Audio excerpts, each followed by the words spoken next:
Attitude of Aggression Wrestling podcast coming to you here on this lovely Wednesday afternoon. I am your host, Dave Unger, coming to you here today. And it's honestly, it has been a while since we did an interview on the pro wrestling side of things. We've done some interviews on the UFO, UAP side of things, but not on the pro wrestling side of things for quite a while. So this is a special occasion because we are joined here today by author David Shabazz. Did I pronounce that right, David, or did I butcher that? Or Yeah, it's actually Shabazz. Shabazz? Okay, David Shabazz, yes. Shabazz coming in here to talk to us about this great book that he has written called Pro Wrestling's Black World Champions. David, welcome to the show. How are you doing today, sir? Great, great. Thank you so much for having me on. This is a pleasure.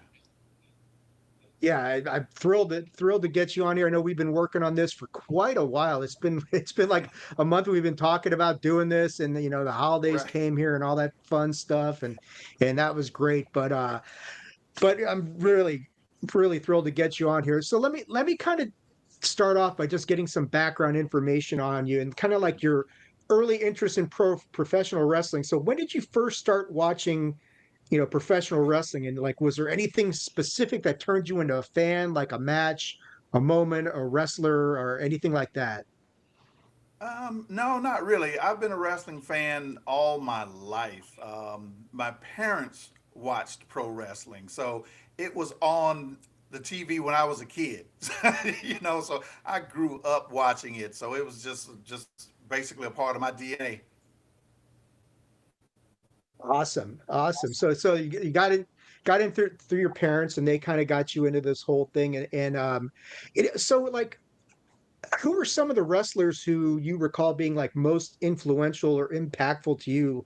Like when you first started watching and you were a fan, like who were the people that you gravitated towards back in, when are we talking? Like what year did you first start watching this stuff? Um, oh gosh, early '70s. So yeah, I mean, I liked the Minnesota Wrecking Crew. And I remember the original one, Ole and Gene Anderson. Of course, Ric Flair. I think everybody, likes Ric Flair. I'm from South Carolina, so I'm a Mid-Atlantic guy and a Mid-South. I grew up watching those promotions, Georgia Championship Wrestling, um, more so than WWE now. What part of South But of Carolina? course, I watched Hogan, and I mean everybody knew Hulk Hogan, and a couple other Savage and a couple of guys from that promotion as well. But I was primarily a Southern guy. So yeah, I mean Tony Atlas. I mean even Abdullah the Butcher, Harley Race. I grew up watching those guys. Oh, what part of South Carolina are you from? I was born in a small town called Clinton. That is in the upstate, close to Spartanburg. Okay, because my dad's from Orangeburg. Okay, okay. Midlands, around the. And Yeah, I grew up in the Washington D.C. area, so we were right on the line of WWF at the time and the NWA, yeah, and I mean, so they're both rolling through there, and so I got the full flavor of everything, like you mentioned Tony Atlas. Like I mean, I remember the first show I ever went to at the Capitol Center in DC was Tony Atlas versus Ken Patera when they were in that big feud that they were having, and that was just like, I mean, I tell people like the first three wrestling cards I ever went to, the main events were Tony Atlas, Ken Patera, Andre the Giant, and Hulk Hogan when the roles were reversed, and Andre was the face and Hulk was the heel, and Bruno Sammartino and Larry Sabisco in a lumberjack match, which was the most insane crowd that next to WrestleMania that I've ever been around. So yeah, so we all kind of grew up in the same area, but it is that whole area was a real cool melting pot of kind of like the different promotions. And I mean, the territories were still there. Vince hadn't gone on his blitzkrieg. His dad still, I don't know if his when did his dad sell to him, but it wasn't, he hadn't done all the stuff he was going to do when Hulk Hogan came in and all that stuff. So it was still very territorial at that point in time. that's true. That's Um, true. I think he bought it like '83 or something like that, like early '80s. yeah. Yeah, and then he strapped the rocket to Hulk and off they went. So like I was looking at your bio, David, and you've written several books, and most of them seem to have little to nothing to do with pro wrestling. Um, so I'm kind of like, what made you want to write a book about pro wrestling and why pro wrestling's Black World Champions? Like what drew you to that? Um, I'll try to make the long story short. It came from, again, my family watched it. My older brother Julian and I grew up as kids watching professional wrestling, and he was the first person to write about pro wrestlers. His book was Black Stars of Professional Wrestling back in 1999, and it came about as he was. I forget whether he was working in a library at the time or whether he was teaching.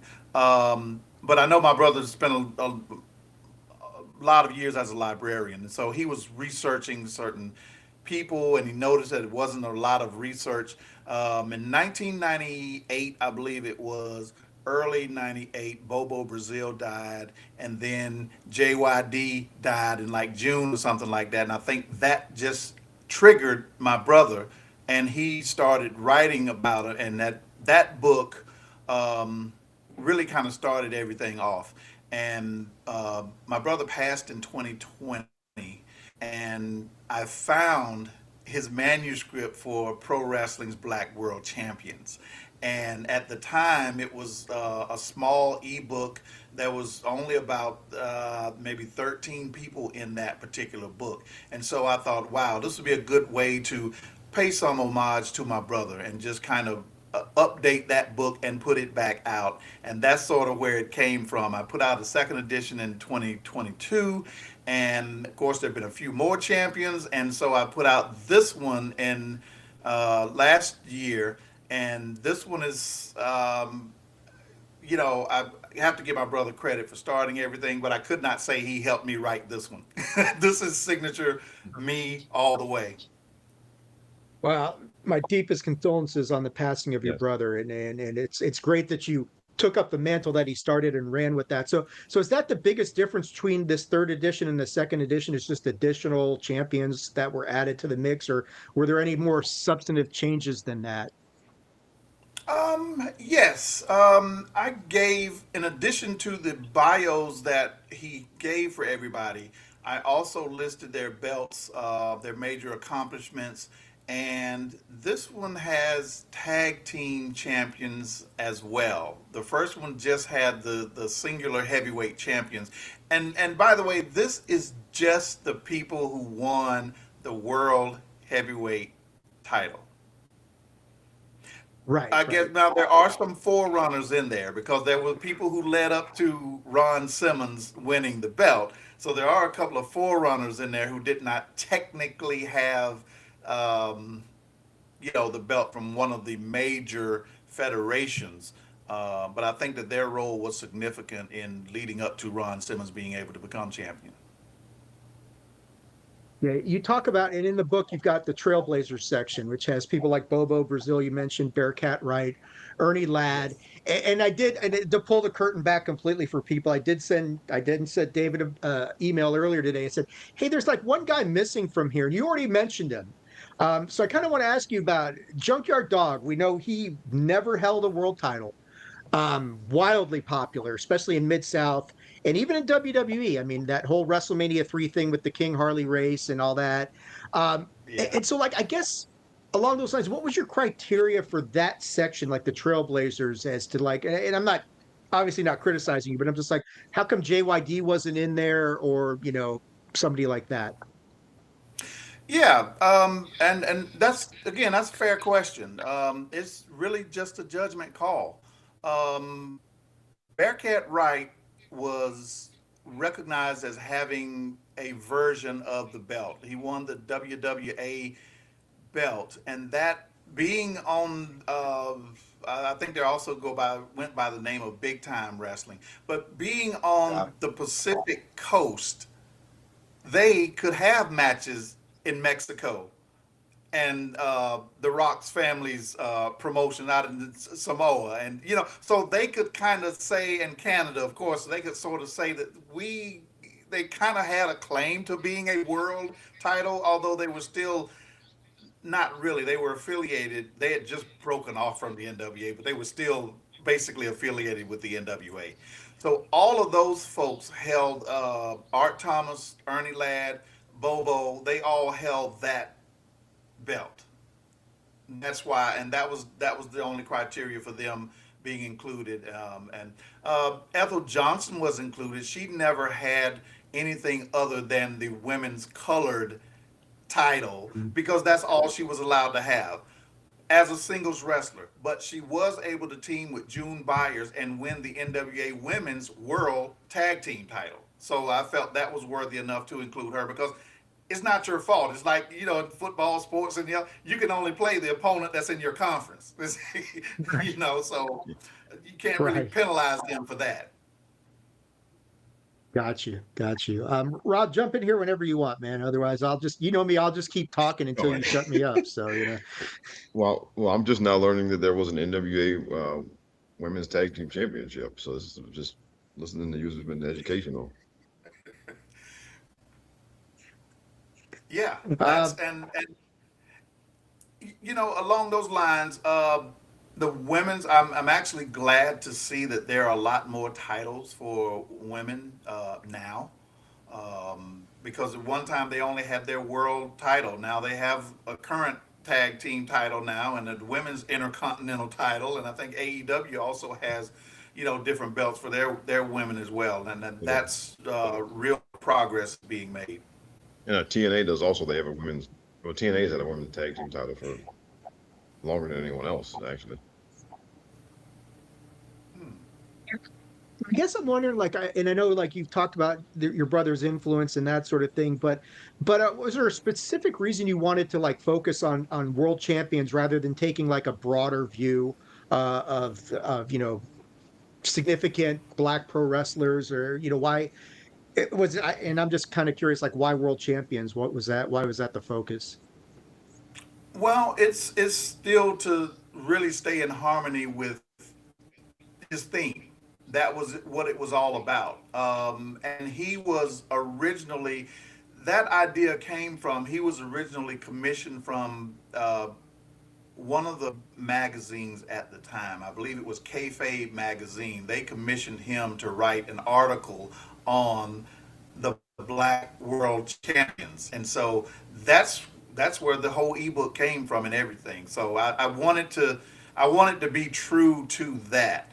His first book, Black Stars of Professional Wrestling, it basically highlighted almost every black person who suited up in the ring at that Mhm. time. I mean, so JYD is in there. Butch Reed, who was also highly popular. A lot of those guys. Ahmed Johnson.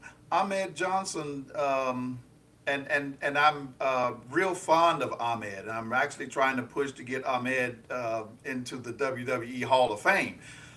Ahmed Mm. was the first black intercontinental champion. And we kind of Wow. discussed it. He's not in this book because this book is just on the world champions.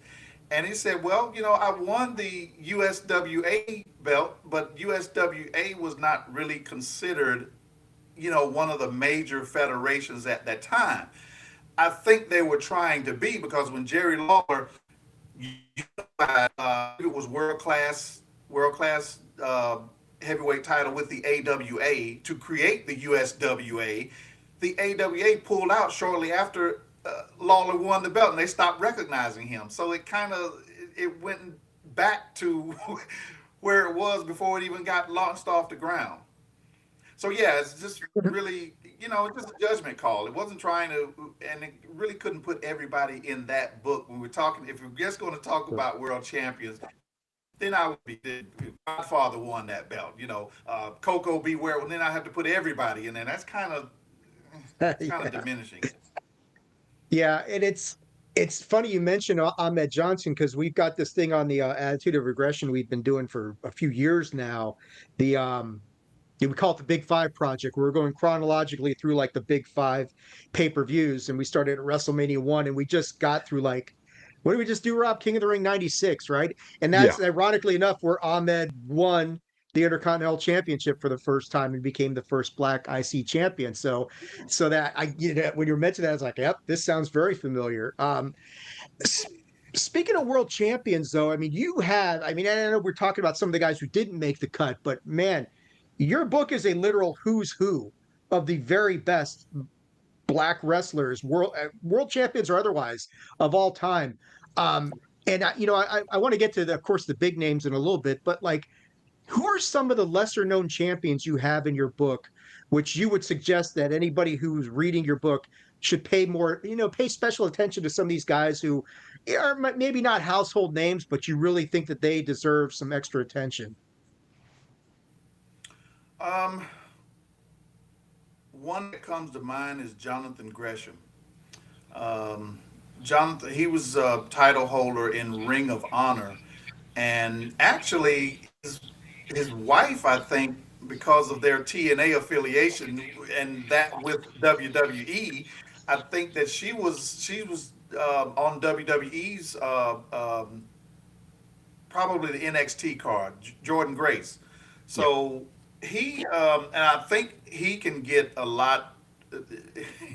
Jonathan Gresham is really somebody that has been overlooked. And the guy has tremendous talent. I think he falls into that area of being one of the shorter wrestlers, and that's what tends to hurt. The guys, if you're 6'6" and 300 pounds, you're going to get a push just because of your size. Yeah. But Right. Gresham is an outstanding technical wrestler, and I think he Yes. gets overlooked because of his size. Actually, I was there that night where he won the Ring of Honor World Title at Final Battle, and Oh, he's excellent. Isn't he like 5'4" or something? I mean, like you're Something saying, he's like a that. Yeah, I smallish mean, guy. yeah, he is, and again, and so that gets in the way, honestly, because I mean, if you're talking like just best pure technical wrestlers right now, I mean, I'd say top five for over the last 5 or 10 years for sure. absolutely, absolutely. And Jordan's been on such a roll, Yeah. going from NXT now the main roster. I mean, she's going to overshadow a lot of stuff right now. But yeah, he's a great one.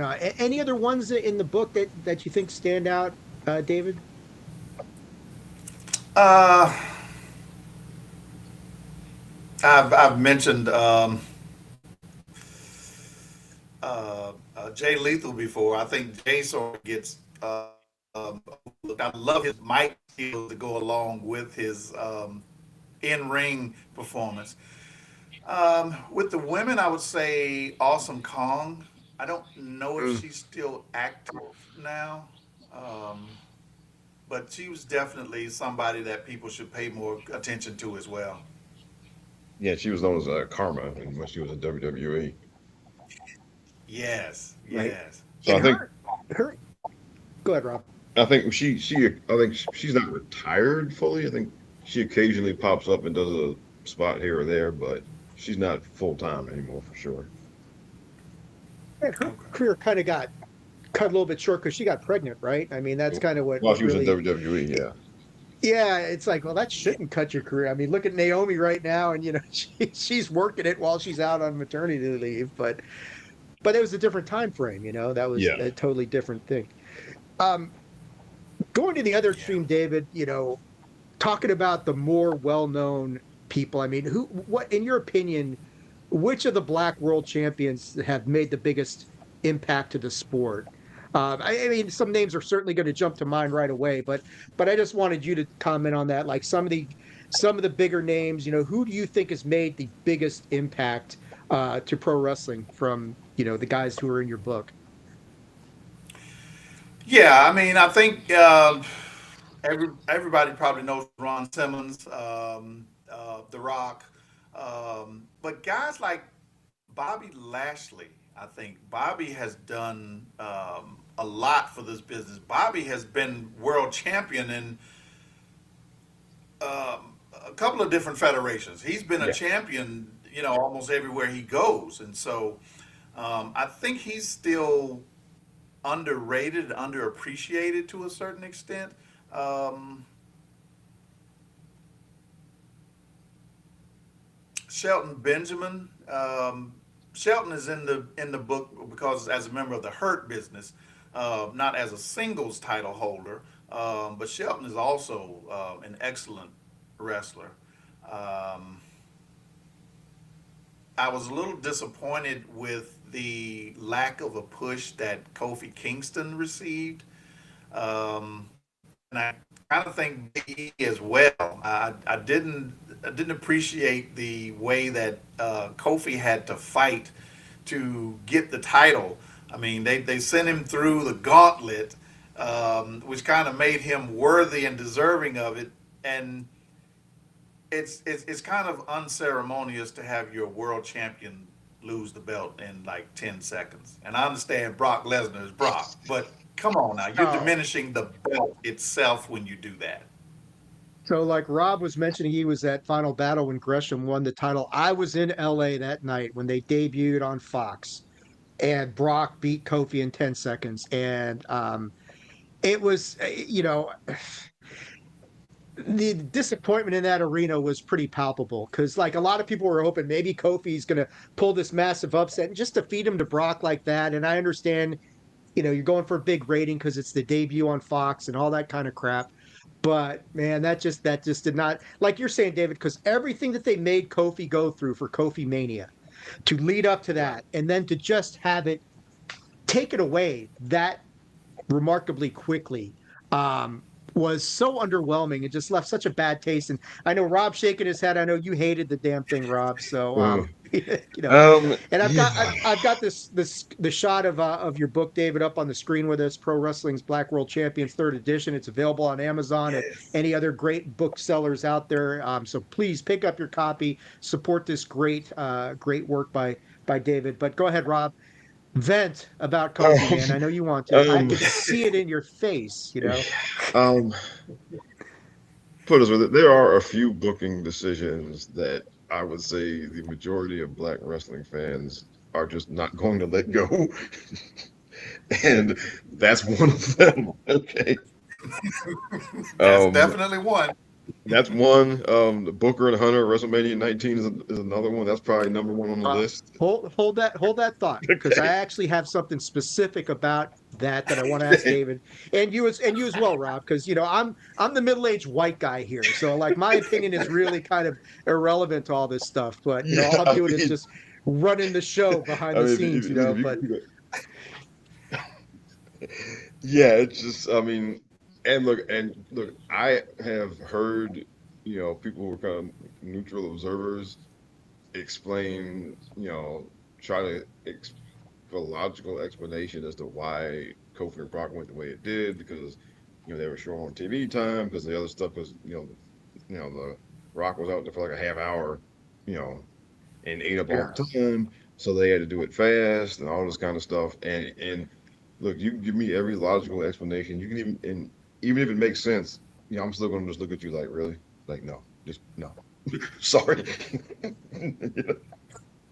Did not sit well with virtually anybody except probably Vince and the sponsors are like, great, yeah, awesome, fantastic, let's move on. But Um, and I want to talk, kind of segue into that, talk about some of the iconic wrestling moments involving Black World Champions, because I've posted a couple of things about this interview, and there are two of the moments that I kind of posted stand out to me. Of course, Ron Simmons winning the World Championship. That's probably number one because that's when it happened. That's when the World Championship. Kofi Mania is right up there as well. I mean, like you were saying, David, everything Kofi was put through, the gauntlet he had to run through, and even getting the New Day and the Usos involved, like that tag team gauntlet match where the Usos, these two huge rivals, who I remember the Usos just looking at the New Day and just nodding and walking away and forfeiting the match, Yeah. as this ultimate sign of respect to Kofi. So Kofi Mania was right up there, and I think like the other one that stands out to me is certainly Sasha and Bianca main eventing WrestleMania. Because yeah, we're talking behind the scenes, David. There's a conversation about are the women going to get a shot to main event WrestleMania this year, one of the nights. And it's like it'd be nice if they would, but yeah, who do you bump out of that spot? You don't have a Sasha Bianca type of match. I mean, maybe you get one between now and April, but um, obviously those are the big ones that stand out to me. I suspect you agree with a lot of that. But like, what other moments really stand out for you as far as like, big time moments with black world champions, whether men, women, tag team, or I mean, you could even throw out King of the Ring, King Booker and all that kind of stuff. But what kind of stands out to you as far as like big time moments with black pro wrestling champions? Um, I think I think Bianca and Jade winning the titles, tag team titles. That's something that stood out to me. Um, of course, Naomi when she won, I think it was something that she deserved for a while because she has just been a workhorse, and I'm actually glad to see the heel turn with her. I think it sort of helped her career out a lot because not that Glow wasn't good, but I mean I think it added the heel turn added another dimension to her and kind of made yeah, kind of drew in a little more fan base to her. I think. So yeah, those were some of the moments that kind of stood out to me. Booker T's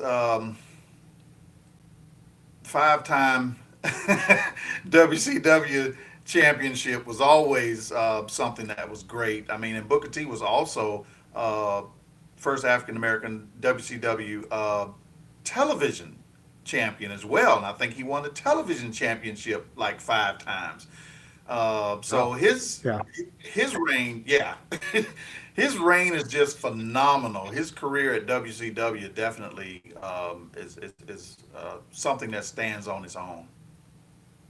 Yeah, he was the last champion on the last night before Yes. Vince and Shane when they sold that night in Panama, Florida. It was Booker T. Are there some underrated moments that have happened that stuff that you look at? I know you talk about Bianca and Jade and Booker T's reign, but are there some like ones that you think like kind of fly under the radar with I mean, even if they're not, involving world champions, but just African American wrestlers in general. I mean, there's just stuff that really stands out to you that you think kind of flies under the radar a little bit.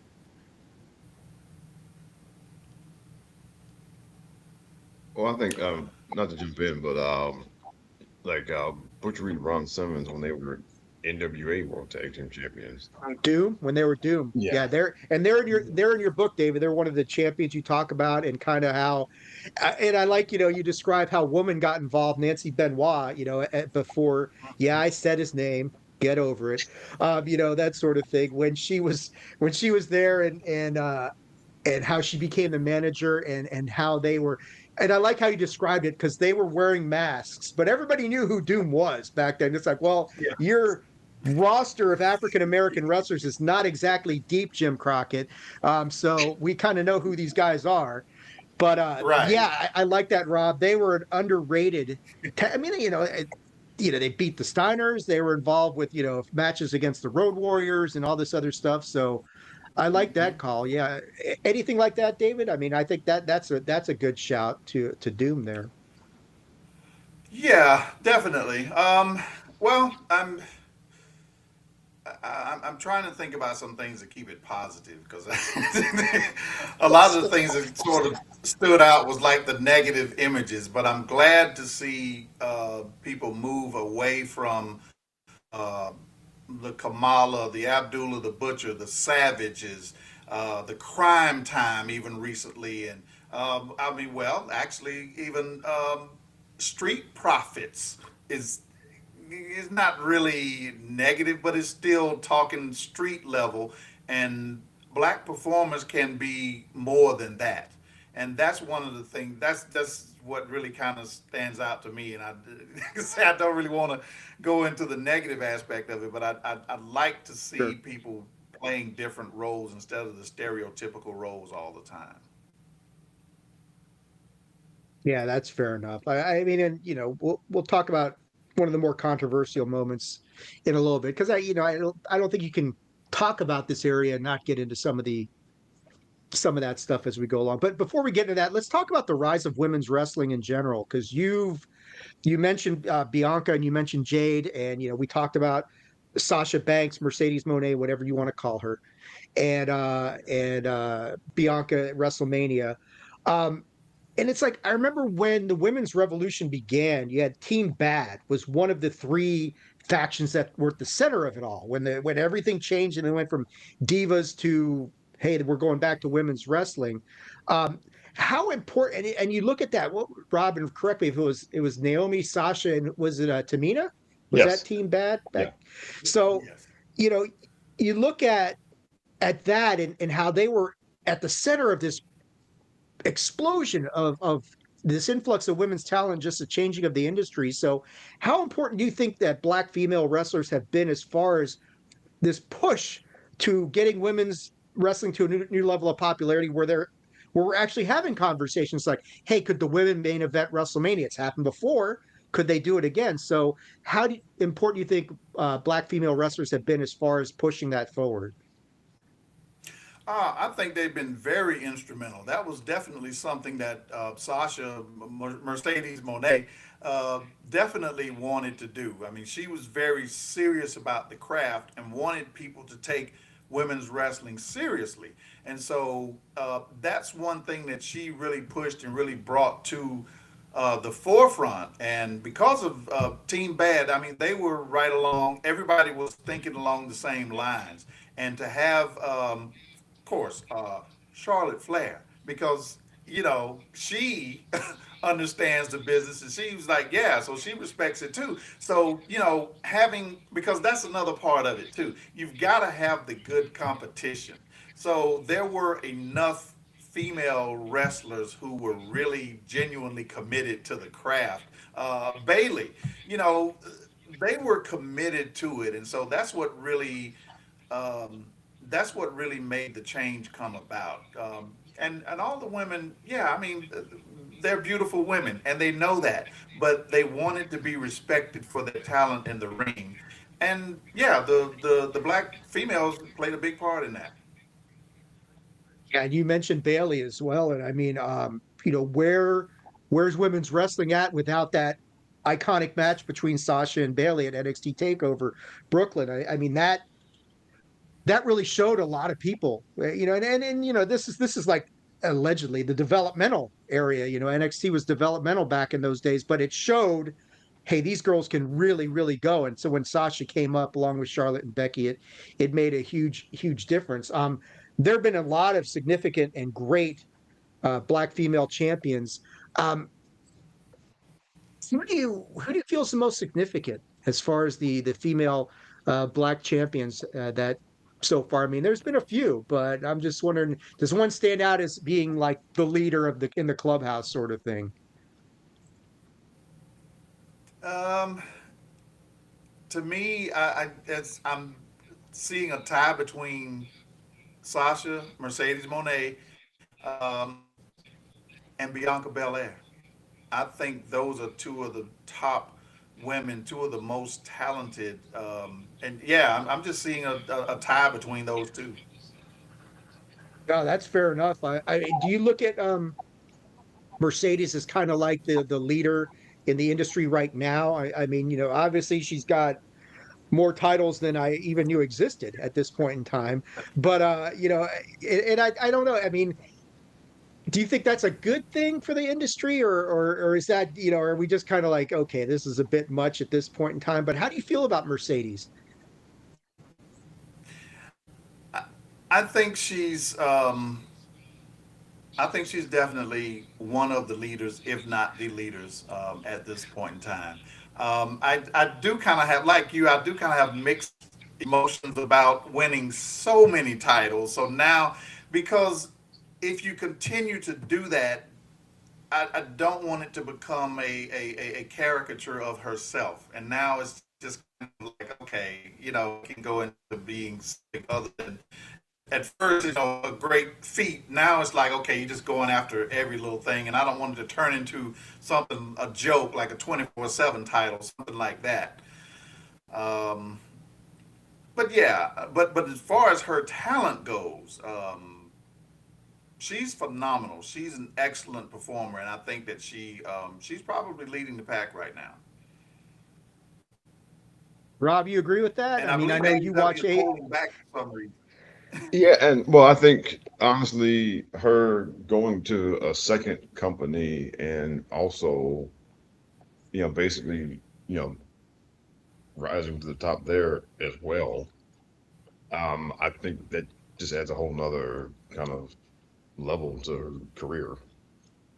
Because it's one thing to do it in one place, and because look, every wrestling company has its own kind of way of doing things, and and then going to another place entirely, and basically you're being, you know, having the same kind of success or a similar level of success. Yeah, and look, and that's not to take away from anyone who only works for one place, right? I mean, there's nothing wrong with only work if if you only work for WWE your whole career, if you only work for AEW your whole career.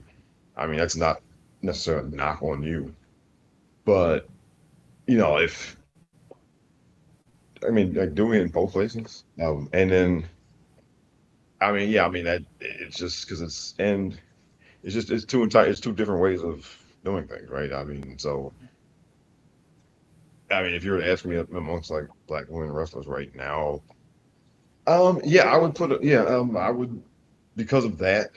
Now, look, Bianca could go on and look, she could go on and she's still got a good, you know, however long she wants to do it. Really, I mean, she could be around a whole another 10 years still, and even if even if she only does in WWE, she could go on and do enough there to eventually, to be that.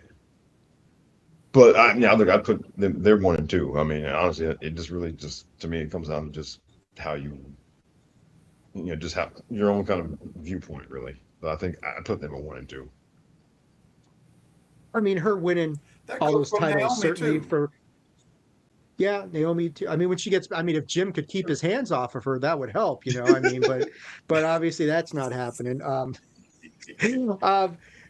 no, I think like from the standpoint of Sasha, Mercedes, whatever, for her heel character, being this belt collector really helps because it does piss people off. I mean, like for people like me who are like, oh man, that sort of thing. So it does get people riled up, and that's a good thing. But David, let me ask you, women's wrestling in general, just the entire segment of women's wrestling in general.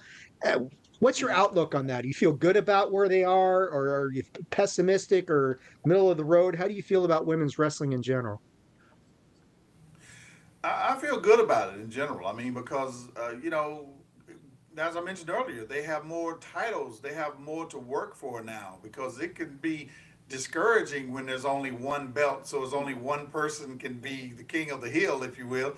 So I mean, yeah, I mean, I think these additional opportunities is going to make it more competitive for the women and make them want to stick around and try to work harder for a world title.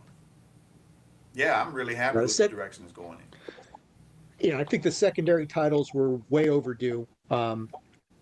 And AEW was the first one to do it with the TBS. So, there you go, Rob. There's a compliment. I'm giving AEW a compliment there. Um, yeah, them creating the TBS championship was a really smart move on their part. And WWE copying that was well overdue. But you look at what it's done for like someone like Chelsea Green, who gets the United States Championship, and her popularity has soared to ridiculous levels where she, now Matt Cardona's Chelsea's husband instead of the other instead of the other way around. So that's been a big deal.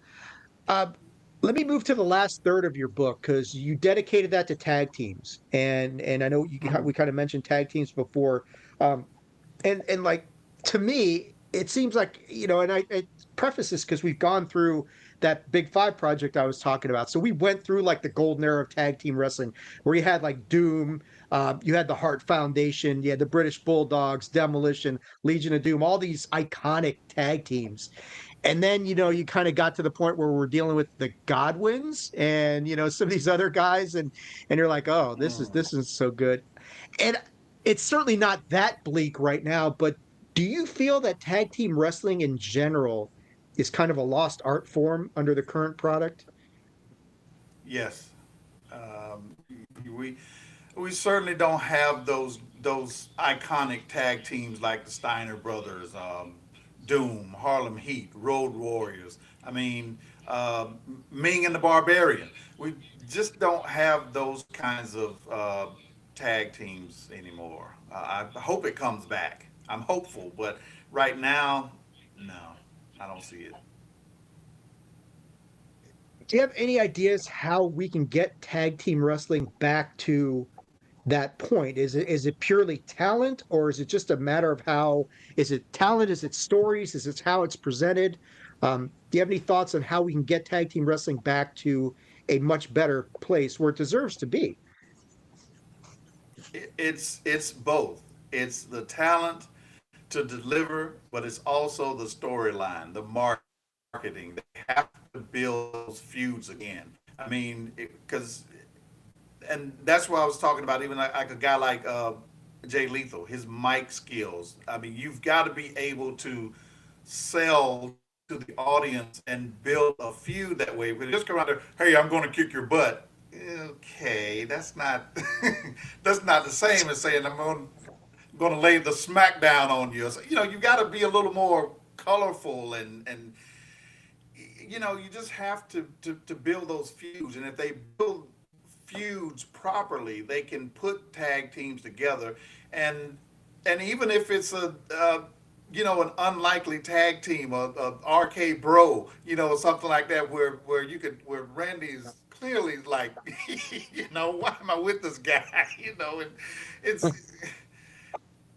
but even something like that can even draw interest in the tag team division. And I think if it really comes down to the storylines and the guys being able to, and women being able to deliver.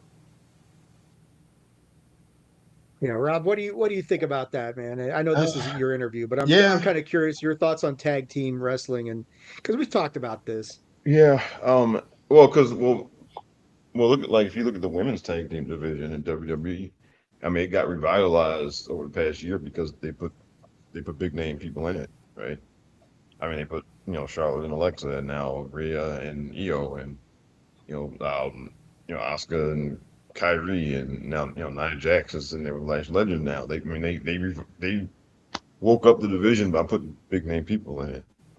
Um, so I think honestly, if we're talking, so right now, I mean, I think that's what you got to kind of do on the men's side. I think you're going to need to get a few of your big name men and team them up and just put them over there for right now, because otherwise you're just kind of waiting for the next Road Warriors, the next Hardy Boys, and you know, like you can't manufacture that. Those guys, they happen when they happen, and and but you can't sit around waiting for it either, because I mean, it could be another 10 years before somebody like that shows up, right? So, and you just don't know, right? I mean, Hawk and Animal basically showed up one day, like they were bouncers, and and they were discovered being being biker bar bouncers, and then they ended up in the wrestling business, right? And so you can't just sit back and wait and hope for that to happen again with somebody else, right? But until something like that does happen, I mean, then yeah, I think you got to take some of your bigger name people and just move them over there. Because I mean, for example, like RK Bro, right? Having Randy Orton be part of that team made all the difference in the world, right?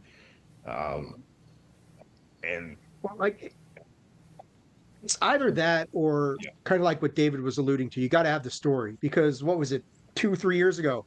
That Sami Zayn Usos match was the first tag team match to main event a WrestleMania since WrestleMania 1.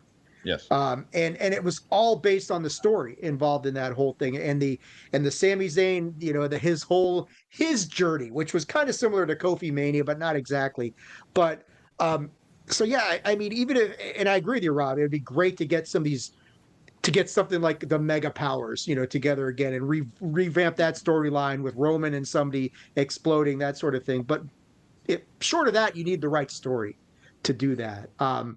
But I want to get back to the tag teams and ask David, you know, who are, I mean, when I think about, the tag team champions, black tag team champions who really stand out, like the two that jump to mind immediately, of course, are Harlem Heat and the New Day.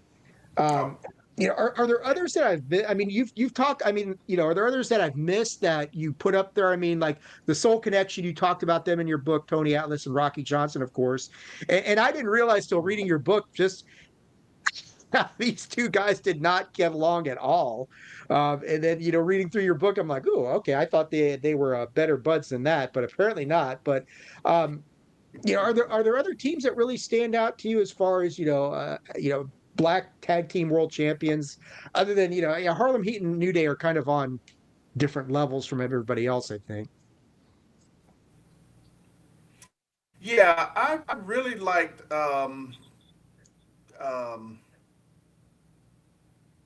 oh gosh, it was the guy. I'm drawing a blank now. They were in AEW, and Billy Gunn was their manager. Oh, Private, oh no, the Acclaimed. yeah, Declan, The yes. Acclaimed, yes, yes. I really liked those two guys. I think they were a little underrated because they had a huge following at one time, at least a big pop when they came out. Um, Yeah. and I think Billy Gunn being with them sort of helped them, and their AEW's tag team division really seemed to be pretty good at that time. Billy Gunn and the Guns and uh, uh, with the Jungle Boy and Luchasaurus, and I mean Yeah. they had pretty good tag teams at one time. And I think the Acclaim kind of stood out to me as a couple of black tag teams during that time. Yeah, Yeah, I can think AEW's of. tag team division was fire for a while because you had the Bucks. Every time the Bucks and the Lucha Brothers would get together, it was just like this, cataclysmic, massive match that was just, they just tried to one up each other every single time, and it was always awesome. But like you're saying, you had the Acclaimed, you had Private Party was, Yeah. there was another team that was in your book. Yes. Um, I Hmm. I liked them, but they always felt like Street Profit ripoffs to me a little bit. But you had that tag team division in AEW when those first couple years was as close as you're going to get to something really spectacular in recent times. But go ahead, Rob. I didn't mean to cut you off there, but Oh, no problem. Yeah, Yeah. because I'm trying to think now. Also, we mentioned Doom, and then of course, and again, Tony Atlas and Rocky Johnson were, I guess they were the prototype or I don't know if they were the first black tag team champions, but they're the I ones. think they Like were. this, yeah, I think they're the ones that we all They, kind of look to as being the yeah. the original model. Um, Hmm. and then let me see. I don't think I don't think the Nation of Domination ever won those, but I don't think and so. they weren't really a tag team, but at one point they were. At one point they were, at various points in their existence, they were an all black faction. Now, of course, they had other members like Owen Hart and Savio Vega at different times, but there were times where as a group, Yeah. Um, and then of course there's a New Day, and then well, Kofi Kingston was also, he was tag champion with R-Truth at one point also. Yep. Uh, Yep. That's true. Yeah. yeah, and look, well, Kofi's one of those guys. If we're talking about you know best kind of tag team wrestlers or tag team partners of the past 10 or 15 years, I mean, he's been tag champ with multiple people. With Truth, with Evan Bourne, of course, with New Day. Um, he's one of those guys that just, and I think that does kind of, that's one thing that doesn't get talked about much because, I mean, there are guys in wrestling who were just, they're great partners. Like Bobby Eaton was tag team champ with a bunch of different people. Arn Anderson was with a bunch of different people. Uh, and, I think Cesaro or, Claudio, whatever you want to call him, was tag team champion with a bunch of different people. Yep.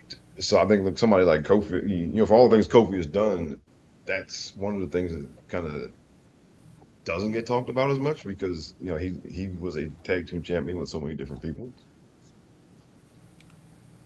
You know, when you mentioned the Nation of Domination, that actually reminded me of a tag team that I thought was phenomenal in ECW, and actually it started off in Smoky Mountain Wrestling, the Gangsters, Oh, yes, yes, New Jack and Mustafa, yes. because the connection there was D'Lo Brown, because D'Lo was originally with New Jack and Mustafa, um, and that's where WWE copied.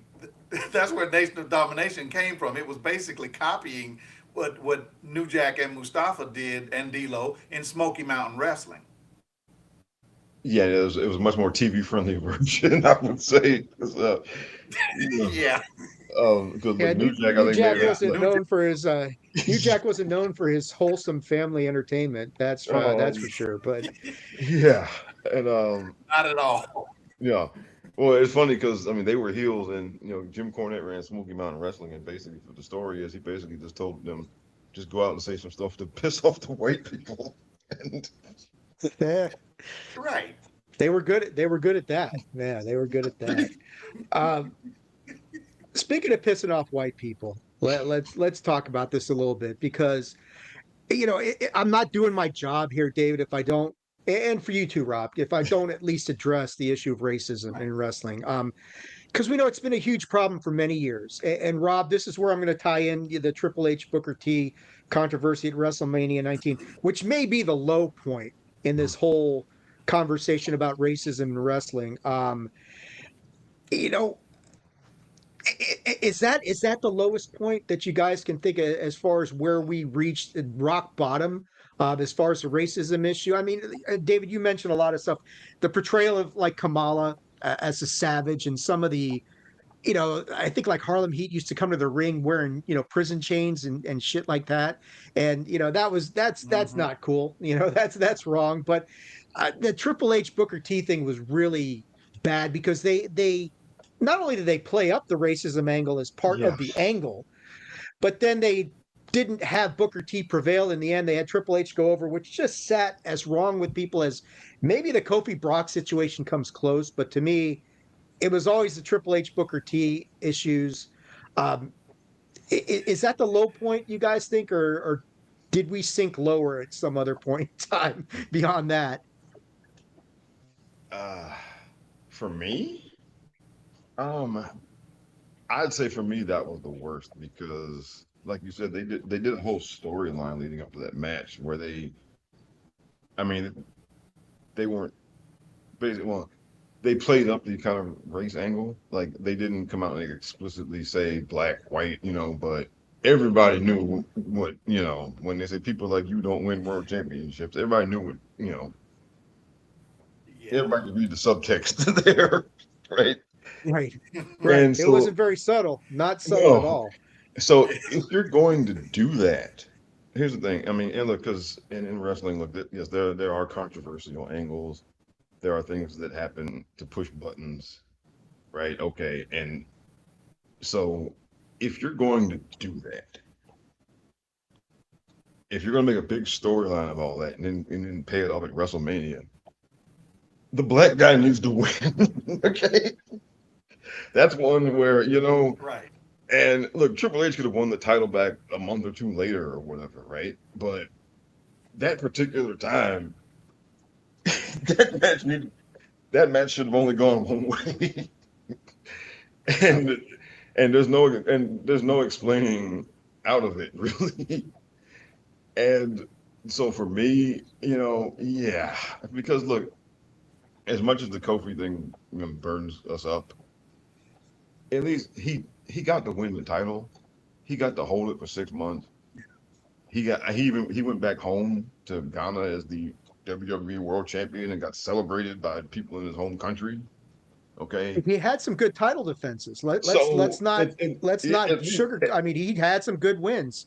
Yeah. yeah, and so at least he got to do that, and look, they even paid off that 10-year-old Randy Orton stupid angle, right?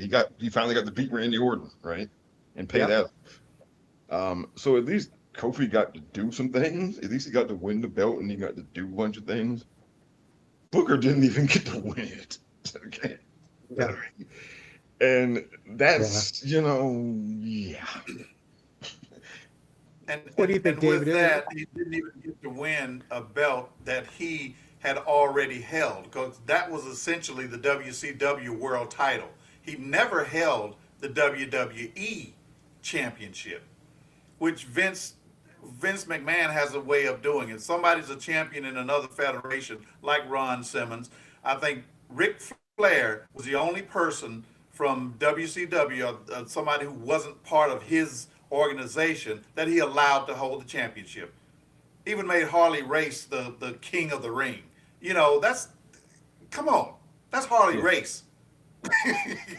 And It then, wouldn't even Harley let didn't him need have the that. title. yeah. Harley didn't need any of that. I mean, he Harley should have got it, No. but I mean, it's um have you guys do you guys think that the situation has improved over the years? I mean, on the surface it looks like it has because we've got more, you had Kofi Mania, Bobby Lashley won the world championship. He to the surprise of many, myself included, he beat Drew.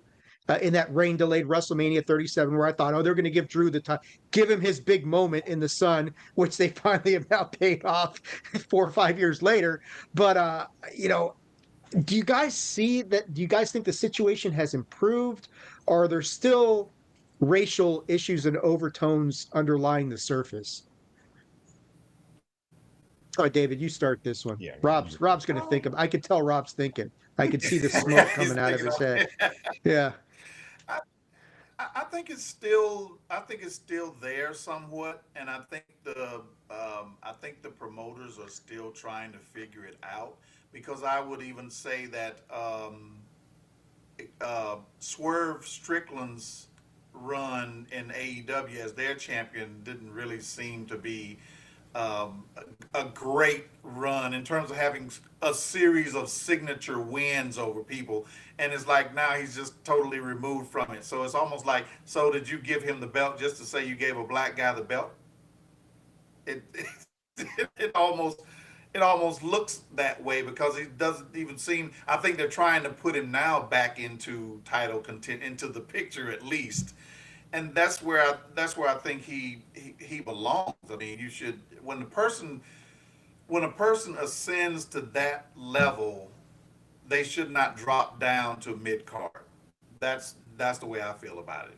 Regard whatever race you are, when if you're a main eventer, you need to stay a main eventer. That's a good one, and Rob knows by that point in time AEW had pissed me off pretty well to the point where they'd alienated me. Um, but yeah, like he lost the title back to Brian Danielson. It was supposed to be like Danielson's retirement match or something, right, Rob? Yeah. Or Well, I something think like that. Or it was career versus title. And then, yeah. So then, and he lost that there. And so now, yeah, he is kind of he is back challenging for the world title now. But he had a stretch there where he wasn't. Um, and I guess for me, well, okay, big picture, it is absolutely better, right? I mean, you can't like the last 5 years, 5 or 6 years in particular.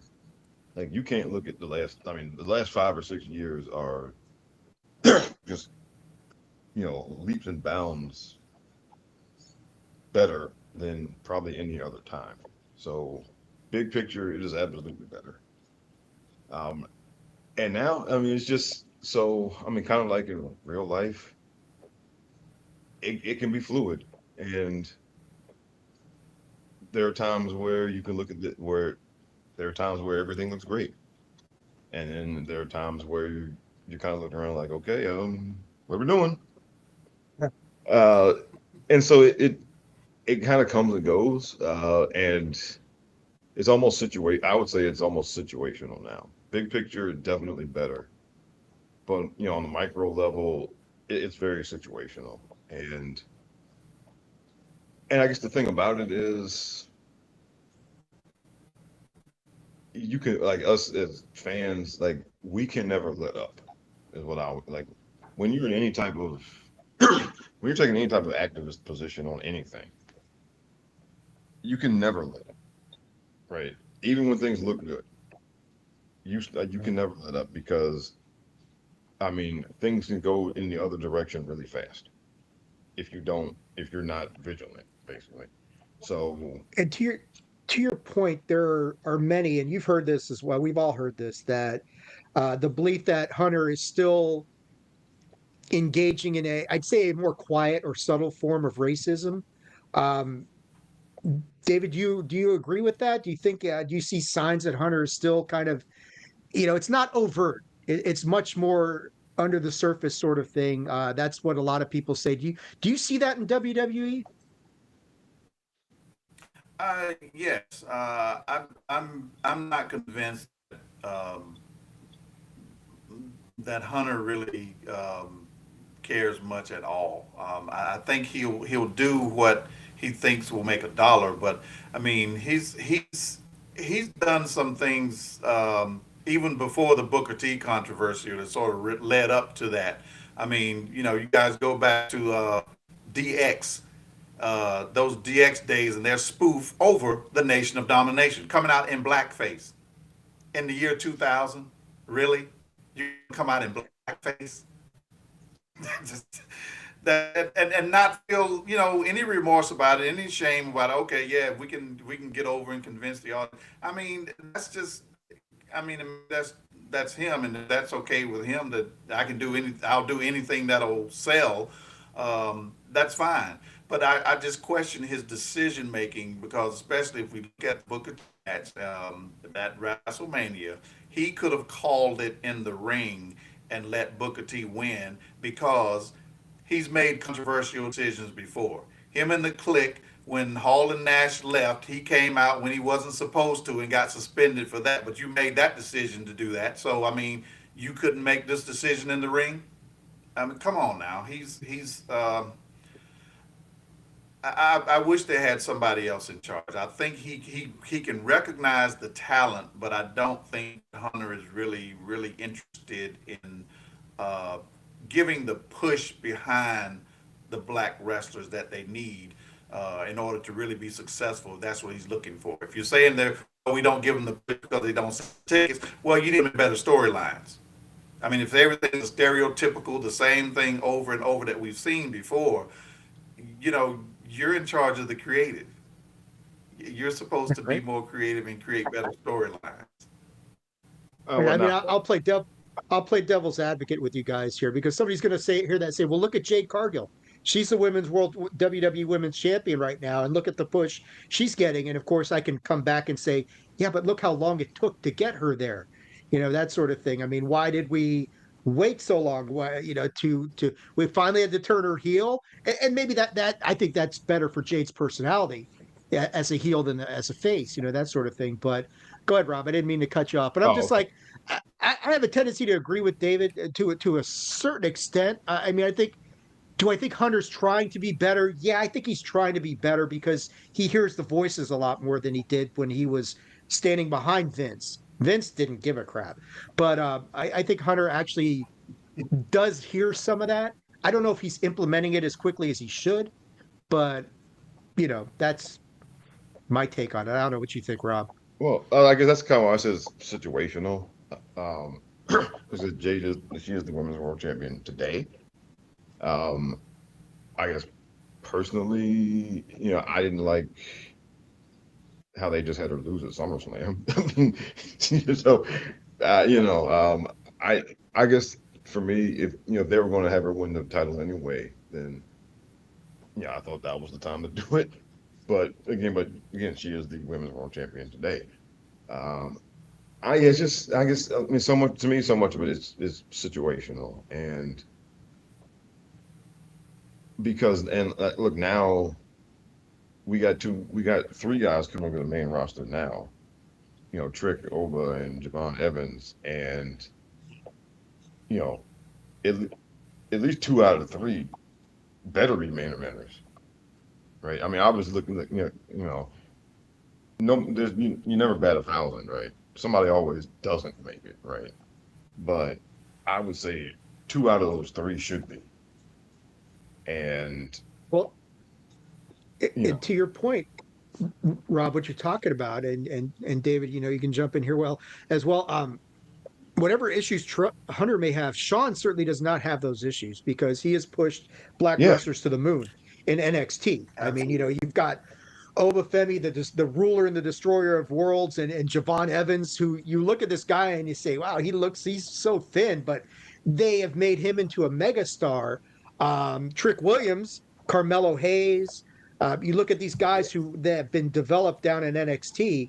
And I guess we can hope that Sean's influence rubs off on his best friend a little bit more and says, hey, and I think it is because, like Rob's saying, they brought all three of these guys, I mean, they got to the point with Oba, they're like, all right, look, we can't legitimately have him drop the belt to anybody because it's not believable. So just leave the belt in the ring. And it's like, yeah. okay, it works for me. So what do you think, David? I mean, do you think Sean seems to get it, and NXT seems to be a real breeding ground for like trying to push this new kind of approach forward a little bit? You're absolutely right, and I totally agree 100%. I think Shawn Michaels is really he's developing the talent across the board, and if he sees the talent in somebody, he's going to help them. And I think he took a special interest in Carmelo Hayes because Carmelo is, a shorter guy like Sean. Yeah, I think he sort of took, a special interest in him because he's probably reminds him of himself, a guy who has the talent, but kind of can get overlooked because of your size. Yeah, and I really hope that Sean can his influence can rub off on Triple H. And all those guys have tons of charisma, lots of charisma, and that goes, you know, you could be short in stature, and you might not be the greatest on the mic, but man, if you got charisma, that'll carry you a long way. Because we've talked about on this show people who we call charisma vacuums, David, who just like, man, look at that body. He is built, he's talented, but gosh, there's like it's just this black hole of nothing when you when you look at the charisma factors and that sort of thing. I'm not going to name any names. We're not going to do that here. But I want to move into kind of get your thoughts on the industry as a whole right now. Are you because we talk about Hunter, and some of this I think is not his fault because ever since they did this deal with TKO, they're really driving the profitability factor of things. Decisions are being made to make money, to maximize profitability, to put on these big mega events. You're looking at, for God's sake, the Royal Rumble is going to be in Saudi Arabia in a few weeks. WrestleMania next year is going to be in Saudi Arabia. It's all about money. I mean, you can try and justify it any way you want, but it is all about money. So I guess I'm wondering from you, David, are you optimistic about where the industry's heading? Are you pessimistic? How do you feel about this? Because there does seem to be, I mean, some of the storylines are great, but there is this seemingly big push to maximize. I mean, you look at ticket prices for WrestleMania. Although I will say the tickets for WrestleMania 42 aren't nearly as bad as last year, so now I got to rethink my priorities. But anyway, you know, uh, what do you think? How do you feel about the industry in general? I think it's moving in a positive direction. I certainly think it has the potential. And I mean, you're absolutely right about everything comes down to money. I know money is going to drive a lot of the decisions that they make. Like basically, Saudi Arabia having a crown jewel, basically their own title and championship and everything. I would like to see, and if there are some, are there any Saudi wrestlers themselves who are out there? I don't You know had of they any. had the only one was Mansoor a few years ago, and he was and they pushed him like he would Yeah. come in and didn't he win like or one of the Royal Rumbles that or in the Battle He Royals or did, whatever the hell they had. and it was funny because he even said that yeah, as part of his deal, like he couldn't lose, right? Because Not, I mean, he was not in basically, Saudi Arabia, he couldn't lose, but everywhere yeah. I else he was mean, just jobbing out everywhere. Yeah. I mean, but I think he's the only one I know of. I mean, but I would now. I'll throw this out there that because I mean they're expanding and doing just going to so many different places now to do shows and whatnot. Well, so since we're talking about black people, um, they they've never, as far as I know, they've never done any type of tour in Africa. I mean, they go to Japan, they go over to Europe, they go to Saudi Arabia, they go to Australia. Um, you know, I don't know that they've ever gone into South America. I mean, I know they've gone into, Central America for sure, but I there's mean, like never been, Puerto Rico. They're going to go yeah, back there, but like why? I think we mentioned this. Why aren't we having like Clash in Rio? I mean, good God, have you ever seen anything that's done in Brazil? Those people lose their damn minds. So yeah. I mean, Oh, can well, you imagine imagine? if, imagine something similar like when Ali and Frazier did the not Ali and Frazier, Ali and Foreman did the Rumble in the Jungle. Yeah, Zaire. Imagine doing a wrestling show over there, Yeah. right? Imagine that. Imagine how big that could be. And to me, that's kind of untapped territory, to be honest. I mean, there's Oh, it several wrestlers is. from with African roots, but um, as far as the, as far as I know, they've never done any type of tour or anything over there. I mean, go to Monaco during F1 weekend and do something there in Morocco. I mean, good God. I mean, you get a Mhm. million people to show up for that thing. I mean, there are, and I understand there may be logistical issues for doing it in some parts of Africa. Sure, like we know that, but some of the other places you would think, yeah, we could do something really cool here. That's a good point, Rob. And just to be clear, I love the international events. I think that they have been because those international crowds they put us American crowds to shame a lot of the time. I mean, you look at the crowds in Lyon, France, or Puerto Rico, or any of these places, or even the stuff going on with Raw and SmackDown in where was it, Germany this last week. Yeah, Um, Germany. Yeah. and just the crowd pop for Drew McIntyre showing up as a conquering hero in Scotland and that sort of stuff. And I love the international crowds. So I don't begrudge them that. I do have some concerns that some decisions are made in the interest of maximizing profitability and that sort of thing at the expense of everything else. And I don't know. What do you, David? What would you like to see done for the betterment of the industry as a whole? Hmm. I'd I'd love to see better storylines written across the board for everybody. I think that all of the performers will be able to have a better chance um, if they have better storylines. I think sometimes the profit can, because they want the profit, it kind of hurts a lot of the creativity that you can do and in terms of experimenting because, oh, well, we know this is going to sell, so let's push this angle. And yeah, and it might, but for how long? And you've got to come up with something more creative. That's what I would like to see. I would like to see better storylines. I think the opportunity is there. I do think black wrestlers are getting a lot more opportunity.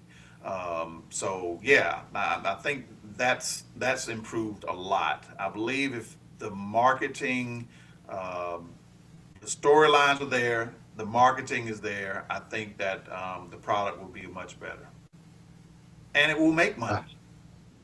And it will make money. It will make money. I'm about to wrap this up, but before I get to like the last question, I did want to ask you this. Obviously, not a black wrestler, Doctor of Thugonomics, though. Your thoughts on John Cena's retirement, his last run, and how did you feel about his last run and the way it ended up? Were you okay with him tapping out to Gunther and all that stuff? And just in general, how did you feel about John at the end there?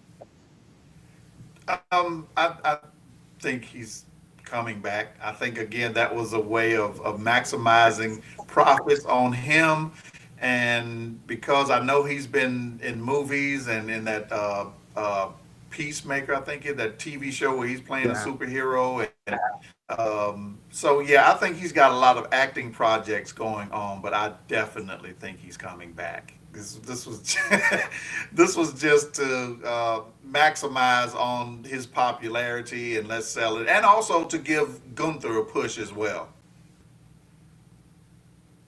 I know John said it's not going to happen, but we know in this industry, never say never. Never say Rob's laughing because never. never say never.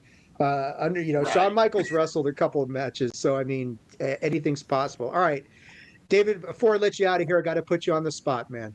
All right, you know how pro wrestling podcasters, fans, they all do this. Your Mount Rushmore. I want you to tell me who is on your Mount Rushmore of Black World Champions for the men, and then for the women. Ooh. Um,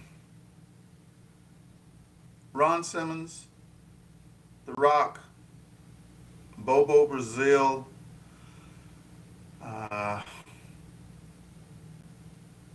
and JYD. For the women, wow, that's a little tougher. I would have to say I'm going to put Mercedes on there. She's done a lot.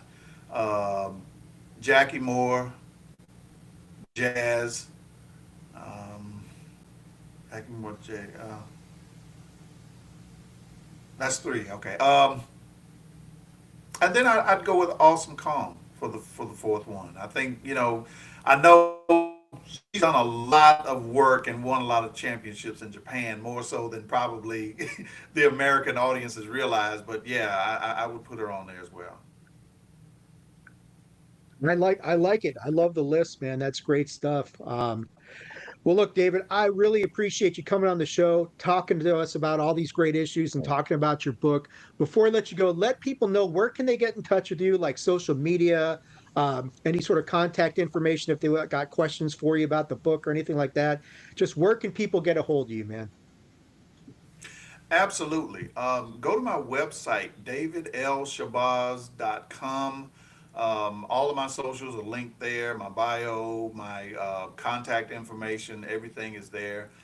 You can purchase the book from my website as well. I'm giving I'm not giving away, but I have autographed copies that you can get from me.